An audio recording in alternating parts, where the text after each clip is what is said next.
આપણા સમાજમાં અનેક બાળકો હોય છે કે જે ખૂબ જ વિશિષ્ટ હોય છે. હાથ પગ કે માનસિક ક્ષમતા ન ધરાવતા આ બાળકો અનેક ક્ષેત્રોમાં આગળ વધી શકે તેમ હોય છે. ત્યારે આવા સ્પેશિયલ બાળકો માટે વન્ડર સ્પોર્ટ એકેડમીના ભૂમિકાબેન દુધાત્રા અને તેમની ટીમ દ્વારા દર રવિવારે સવારે 9 વાગ્યાથી લઈને 11:30 વાગ્યા દરમિયાન સ્પેશિયલ બાળકો માટે વિવિધ રમતો અંગેની ટ્રેનિંગનું આયોજન કરવામાં આવતું હોય છે.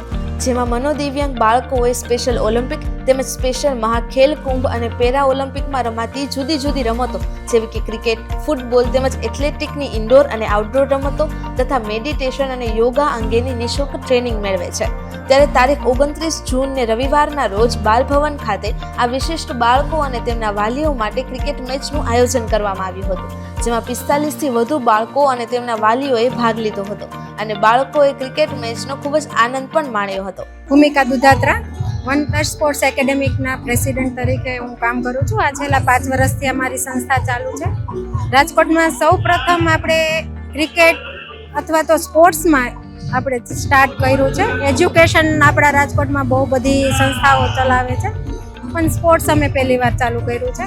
કેમ કે આ બાળકોને રમાડવા વાળું કોઈ હોતું નથી, એટલા માટે આપણે દર સન્ડેના આજ બાલભવનમાં 9:30 થી 11 આપણે રમાડીએ છીએ. આજે આપણે 45 બાળકો પાર્ટિસિપેટ કર્યા છે અને બધા બાળકોને 2 ઓવર રમાડી છે. એના સ્કિલ ઉપર જ આપણે એને સર્ટિફિકેટ, શીલ્ડ અને મેડલ આપવામાં આવશે. બને ત્યાં સુધી બધા બાળકો એની રીતે વેલ ટ્રેન જ છે એમ કહી શકીએ તો ચાલે. આજે બાળકો તો રમશે જ, પણ એની સાથે પેરેન્ટ્સને પણ રમાડવામાં આવે છે. કેમ કે આવા બાળકો હોય તો થોડાક પેરેન્ટ્સ ડિપ્રેશનમાં હોય અને આ લોકો બધા સાથે ન રમી શકે. નોર્મલ બાળકોના પેરેન્ટ્સ રમતા હોય, જઈ આવી શકતા હોય, એવી રીતે આ બાળકો એટલા પેરેન્ટ્સ નો ફ્રીલી જઈ આવતા હોય. એટલે એના માટે આપણે સ્પેશિયલ એના મૂડ અને સારો થાય અને ડિપ્રેશનમાંથી બહાર આવે એના માટે આપણે પેરેન્ટ્સનું પણ ક્રિકેટ ટુર્નામેન્ટ્સ ગોઠવવામાં આવ્યું છે. આમાં પેરેન્ટ્સની 10-10 ઓવર રાખી છે અને મધરની અને ફાધરની બંને અલગ અલગ રીતે રમાડવામાં આવશે. અહીંયા જેટલા બાળકોના પેરેન્ટ્સ લઈને આવે છે એ રેગ્યુલર આવે જ છે. આપણી પાસે રેગ્યુલર રવિવારે 40થી 45 બાળકો રમતા જ હોય છે. એક તો એ બાળકો માટે દરરોજ ટાઈમ કાઢવો એ બહુ અઘરો છે અને સ્પેશિયલ રવિવારે પણ એક દિવસે ફ્રી નહીં અને આવે ટાઈમ લઈને, એટલે એ પેરેન્ટ્સને પણ ધન્યવાદ દેવા જોઈએ આ બાળકો માટે. અને આ બાળકો આપણે ભગવાનનું રૂપ જ છે, બધાને ખબર છે, પણ આપણે ઘણા અંધશ્રદ્ધામાં માનવાને હિસાબે ઘણા કર્મોને આરે જોડી દે છે, પણ એ ન જોડે અને સારું નામ બહાર આવે એના માટે હું આ સ્પોર્ટ્સ કરું છું, જેથી કરીને બાળકનું સ્કિલ બહાર નીકળે અને એ એક સારું નામ સમાજમાં આવે એનું. તો રવિવારે 9:30 મને મળવા આવે અને 9:30 હું ફ્રીમાં જ કરાવું છું. એક વખત રવિવારે મને 9:30 અહીંયા ચાલુ જ હશે તો અહીંયા મળી જશે મને. મારું નામ અમોલ આનંદપરા છે.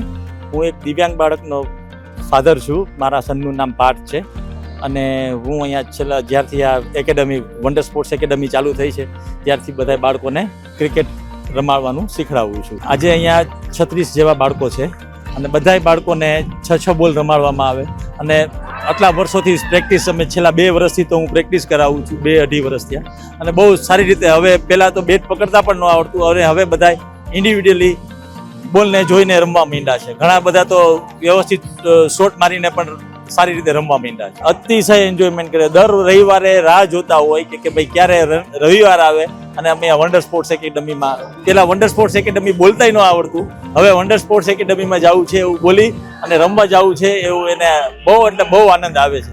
એ છોકરાઓને આઈ હેન્ડ કોર્ડિનેશન સારું થઈ ગયું છે અને એ જોઈ અને એ છોકરાઓની બહુ સારી રીતે રમવા માંડ્યા છે અને એનો બીજી બધી પ્રવૃત્તિમાં પણ વિકાસ સારો થયો છે.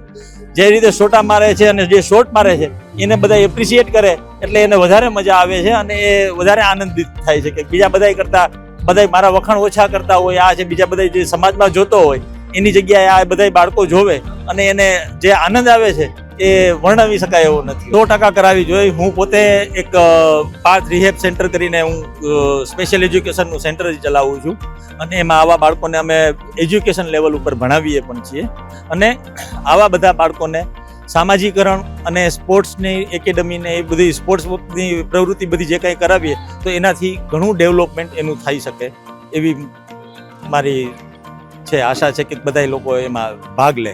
બધા માતા પિતાઓ એટલા બાળકો માટે સ્પેશિયલ ટાઈમ કાઢી અને આવે અને રમતમાં સામાજિકકરણમાં અમે અહીંયા ખાલી રમત રમવાનું નથી કરતા, સાથે સાથે બાળકોને એન્જોયમેન્ટ પણ કરાવીએ છીએ.